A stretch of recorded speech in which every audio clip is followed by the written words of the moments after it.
السلام علیکم ناظرین، میں اقبال سہوانی اور آپ دیکھ رہے ہیں home TV news and views programme میں آپ کو خوش آمدید کہتے ہیں، لیکن بہت ہی دکھی دل کے ساتھ کہ نصیب میں جو نہیں تھا میرے وہ مجھ کو اب تک ملا نہیں ہے۔ بس اتنی سی بات ہے کہ مجھ کو خدا سے اپنے گلہ نہیں ہے۔ مسافتوں کی شناخت بخشی تھکاوٹوں نے دکھائے رستے، مسافتوں کی شناخت بخشی تھکاوٹوں نے دکھائے رستے، چراغ منزل نے خود پکارا تو کیا یہ میرا صلہ نہیں ہے۔ یہ جو دو شعر میں نے آپ کی خدمت میں عرض کیے، یہ ہماری عہد کی اس ممتاز ناول نگار، شاعرہ، افسانہ نگار اور ملٹی ٹیلنٹڈ خوبیوں کی مالک ہونے کے ساتھ ساتھ ایک ایسی پولیٹیشین شخصیت کے ہیں جنہیں ہم سب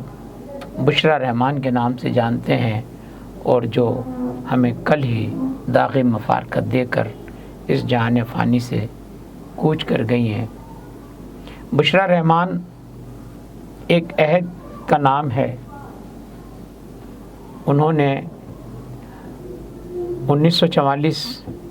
میں بھاولپور میں جنم لیا۔ ایک تعلیم یافتہ گھرانے کی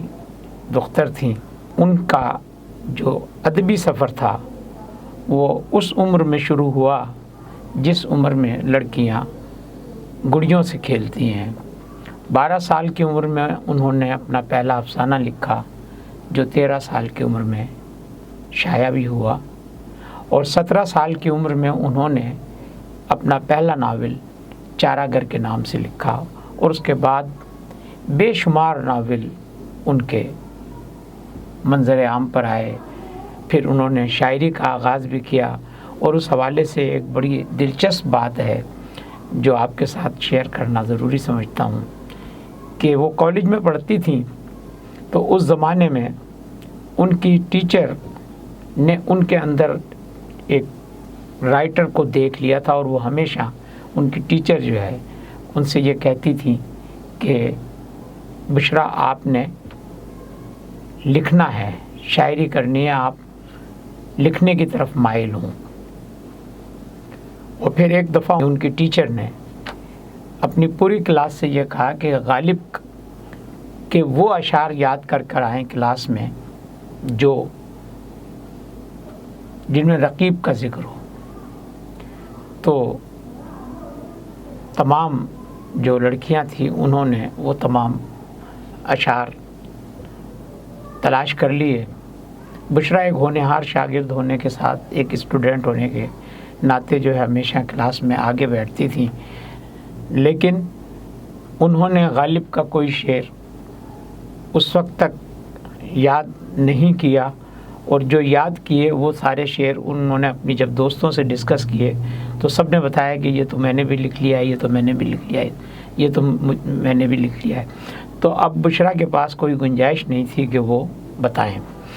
تو وہ پچھلی نشستوں میں بیٹھی تھی، تو ان کی ٹیچر نے آتے ہی ان سے سوال کیا کہ تم نے غالب کا کوئی شعر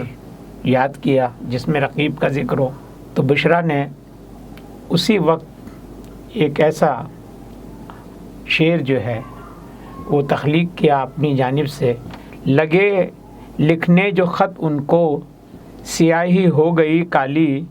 کھلا ڈھکن تو شیشی سے رقیب روسیا نکلا۔ ٹیچر نے کہا کہ یہ غالب کا شعر ہے، اور بشریٰ نے کہا ہاں غالب کا ہے، لیکن وہ غالب کا شعر نہیں تھا، یہ بشریٰ کو بھی پتا تھا اور ٹیچر کو بھی، لیکن ٹیچر نے ان کے اندر ایک شاعرہ تلاش کر لی۔ اس طرح ان کا زندگی کا یہ پہلا شعر جو ہے سامنے آیا، مگر ان کا زیادہ رجحان وہ نثر کی طرف رہا، اور نثر میں انہوں نے بے پناہ لکھا، اور ان کی ناولوں کی ایک بڑی تعداد ہے جن کا ذکر کرنا بہت ضروری ہے کہ انہوں نے جو ناول تخلیق کیے ان میں چارہ گھر کا تذکرہ تو ہم کر چکے ہیں، جو ان کا پہلا ناول تھا، لیکن اس کے بعد انہوں نے بے شمار ناول لکھے، اور یہ سارے کے سارے ناول جو ہیں انہوں نے ایک نسل کی پرورش بھی کی، ترجمانی بھی کی، اور ان کی مطالعے کی طرف ان کا جو ہے وہ رجحان بھی بڑھایا۔ اور اس زمانے میں ناول نگاری میں رضیہ بٹ کا ایک بڑا نام تھا، اسی زمانے میں بشرا رحمان نے اپنے آپ کو منوایا۔ ان کے ناولوں کا تذکرہ کرنا یہاں دلچسپی سے خالی نہ ہوگا کہ انہوں نے جو ناول لکھے ان میں اللہ میاں جی، بہشت، براہ راست، بت شکن، چاند سے نہ کھیلو، چپ،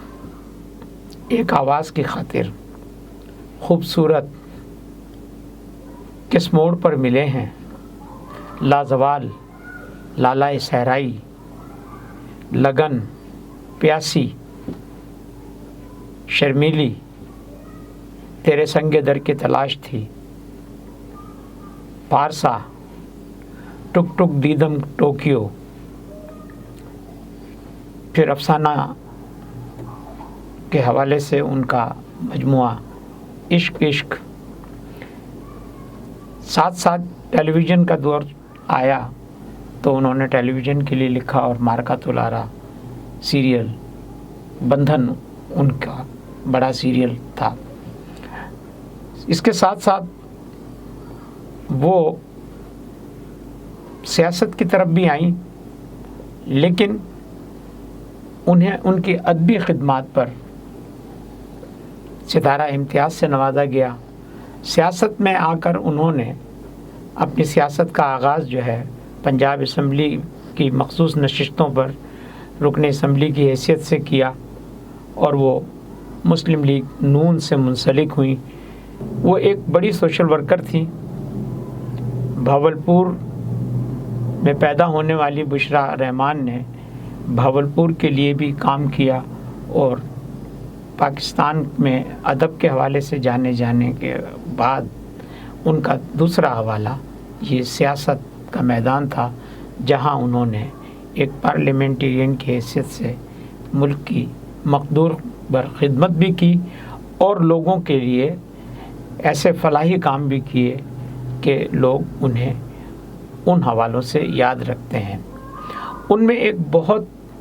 بڑی خوبی یہ تھی کہ وہ معاشرے کو اور نئی نسل کو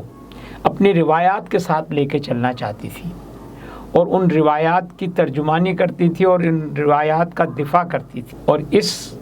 میں انہیں ایک ملکہ حاصل تھا، اس لیے کہ وہ جتنا خوبصورت لکھتی تھیں، گفتگو بھی اتنی ہی خوبصورت کرتی تھی کہ سامنے والے پر اس کا اثر ہوتا تھا، اور وہ اس کے دل پر اترتی تھیں۔ بشرا رحمان آج ہم میں موجود نہیں، لیکن ان کی تحریریں، ان کی تقریریں اور ان کا حسن اخلاق جو عام لوگوں کے ساتھ ان کا انٹریکشن تھا، انہیں مقبول اور ممتاز رکھے گا، اور لوگ اور بالخصوص پاکستانی انہیں ہمیشہ یاد رکھیں گے۔ لیکن جہاں جہاں اردو بولی اور سمجھی جاتی ہے، اور جہاں جہاں ادب کے پرستار موجود ہیں، جو ادب سے محبت کرنے والے لوگ موجود ہیں، وہ ایک امر شخصیت کی حیثیت سے لوگوں کے دلوں میں زندہ رہیں گی۔ آسماں تیری لہد پر شبنم افشانی کرے۔ اللہ تعالیٰ سے دعا ہے کہ وہ بشرا رحمان کو اپنے جوار رحمت میں جگہ دے۔ آمین۔